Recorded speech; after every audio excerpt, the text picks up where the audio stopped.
ওদের মিছিল দেখে ইমানটা তাজা হয়ে গেল।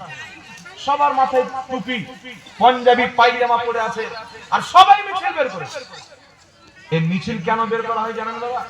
মিছিল নবীর জন্মদিন পালন করা, মানে নবী যে একটা আল্লাহর নিয়ামত, এটা পেয়েছি বলে আল্লাহর শুকরিয়া আদায় করা। তো মিছিলের মাধ্যমে আনন্দ প্রকাশ করা যায়। ইমাম সৈয়দ ইমাম আলবী মক্কি রাহমাতুল্লাহ আলাইহি, যিনি মক্কাতে বাড়ি, একটি কিতাব লিখেছেন মিলাদুন নবী। সেই কিতাবের মধ্যে তিনি কি লিখছেন?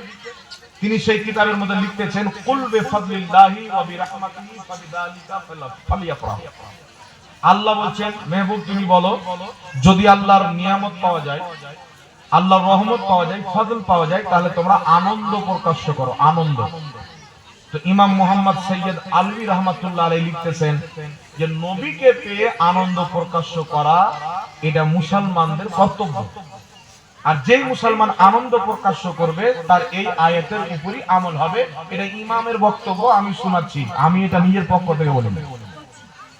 তো সাহাবায়ে কেরাম মিছিল বের করে আনন্দ প্রকাশ করেছেন, আম্বিয়ায়ে কেরাম মিছিল বের করে আনন্দ প্রকাশ করেছেন। সর্বপ্রথম দলিল আপনাকে দিয়ে দিই সাহাবায়ে কেরাম থেকে। কিছু লোক বলতে চাই নবী মক্কাতে জন্ম নিয়েছিলেন, তো মিছিল বের হয়েছিল, মিলাদুন নবী পালন হয়েছিল, কিয়াম হয়েছিল। তো বাবা মক্কাতে নবী জন্ম নেই, তখন আবু জেহেল ছিল, উতবা সাইবা ছিল। কিন্তু নবী যখন মক্কা থেকে মদিনা যায় তখন সব সাহাবা মিছিল বের করেছিলেন, কারণ তখন মক্কাতে বড় বড়, মদিনাতে বড় বড় সাহাবা ছিল। নবী পাক আসেন, কিতাবটির নাম কি? মুসলিম শরীফ, সহিহ মুসলিম যাকে বলা হয়। আল্লাহর নবী আসেন, হাদিসের শব্দ ফাসাইদার রিজাল ওয়ান নিসা ফাওকাল বুয়ুত তাফাররাকাল গিলমান ওয়াল খুদ্দামু ফিত তুরুক ইউনাদুনা ইয়া মুহাম্মদ ইয়া রাসূলুল্লাহ। আল্লাহর নবী মক্কা থেকে মদিনা হিজরত করে আসবেন। ইমাম কাসতালানী মাওয়াহিবুল্লাহ দুনিয়ার মধ্যে লিখছেন, মদিনার সাহাবারা খবর পেয়েছেন প্রত্যেকদিন গ্রাম থেকে মিছিল বের করে একটি জায়গাতে অবস্থান করে। নবী আসছে না, আবার ফিরিয়ে নিয়ে আসে, আবার যায়, আবার ফিরিয়ে নিয়ে আসে। আর মুসলিম শরীফের হাদিস, নবী পাক এসে সাহাবায়ে কেরামদের মহিলারা ছাদের উপরে বাড়ির দরওয়াজাতে দাঁড়িয়ে গেছেন, আর বাচ্চা বাচ্চা গোলাম পর্যন্ত, যুবকরা পর্যন্ত সবাই মিছিল বের করেছেন। আর সকলের জামানে একটাই নারা, ইয়া মুহাম্মদ ইয়া রাসূলুল্লাহ, ইয়া মুহাম্মদ ইয়া রাসূলুল্লাহ।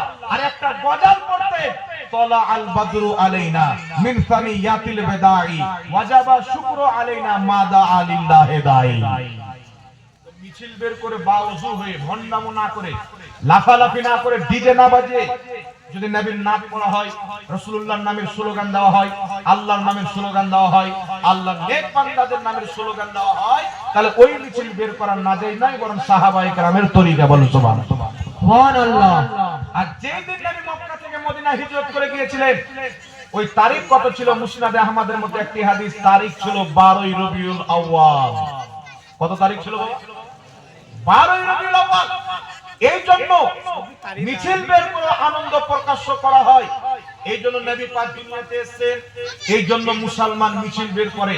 পাকিস্তানে বের হয়, ভারতে বের হয়, ইয়ামানে বের হয়, দামিশকে বের হয়, লেবাননে বের হয়, মিশরে বের হয়, আপনার আফগানিস্তানে বেরিয়েছে, আফগানিস্তানে বেরিয়েছে, তারপরে আপনার বিভিন্ন রকমের দেশ, যে দেশের লোক কালো কালো হয়, নাম কি? আফ্রিকা। আফ্রিকাতে পর্যন্ত মিছিল বের করে যারা শরীয়ত মোতাবেক মিছিল বের করবে জায়েজ হবে। আর সেই মিছিলে যদি কোনো হারাম কাজ ঢুকায় তাহলে সেটা বৈধ হবে না। কথা বুঝতে পারছেন? এই জন্য কিতাবটির নাম ফাতাওয়া ফারিদিয়া। দেওবন্দি ভাইদের বড় মুফতি কিতাবটি লিখেছেন ফাতাওয়া ফারিদিয়া। এই কিতাবের প্রথম খণ্ডের মধ্যে লিখছেন, জিজ্ঞাসা করা হলো নবীর জন্মদিনে আনন্দ প্রকাশ করার জন্য মিছিল বের করা যাবে কি যাবে না? তো উত্তরে দেওবন্দি মুফতি সাহেব বলছেন, যদি জুলুসের মধ্যে শরীয়তের খেলাফ কোনো কাজ না হয়, শরীয়ত মোতাবেক জুলুস বের করে, এতে কোনো সমস্যা নাই, জায়েজ আছে। এই ধরে বলুন সুবহানাল্লাহ। কথা বুঝতে পেরেছেন?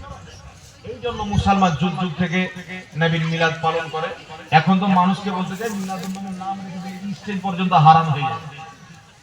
বাংলাদেশের কিছু মৌলবি আছে যে মিলাদুন নবী পালন করে দিয়া, ওই মৌলবিটা আমার মালয়েশিয়াতে যাচ্ছে 1.5 লাখ টাকা নাজর না দিয়ে ওখানে মিলাদুন নবীর মাহফিল করে আসছে।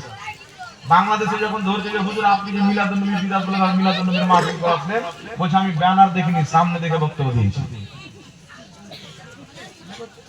বাংলাদেশে একটি জাতীয় মসজিদ আছে, সেই মসজিদে প্রত্যেক বছর মিলাদুন নবীর মাহফিল হয় কয়েকদিন পর্যন্ত। সেখানে একটা বাংলাদেশের জামাতে ইসলামীর মৌলবি আছে, আবুল কালাম আজাদ বাশার তার নাম।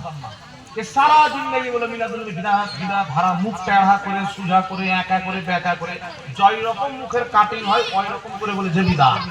আর এই বছর ওকে যখন দাওয়াত দিয়েছে ওই জাতীয় মসজিদের মিলাদুল নবীর মাহফিলে, ওখানে গিয়ে বলছে আমরা ছোট ছোট মাসলা ভুলে যাব, আমরা সব মুসলমান এক হব। আজকে এই পবিত্র মিলাদুল নবীর মাহফিল থেকে আমি এটাই এলান করতে চাই। নাজরানা পেলে তো জায়েজ হয়ে গেল। এই জন্য বাবা বলতে চাই, নবী পাকের সালাম, নবী পাকের মিলাদ, নবী পাকের কিয়াম, এতে কোনো খারাপ কাজ নাই। কাউকে গালি দেওয়া হয় না, কাউকে ঘৃণা করা হয় না, নবীর সম্মানে দাঁড়ায়। বুখারীর প্রথম হাদিস, ইন্নামাল আমালু বিন্নিয়াত, প্রত্যেক আমলের ফল হচ্ছে তার নিয়তের উপরে।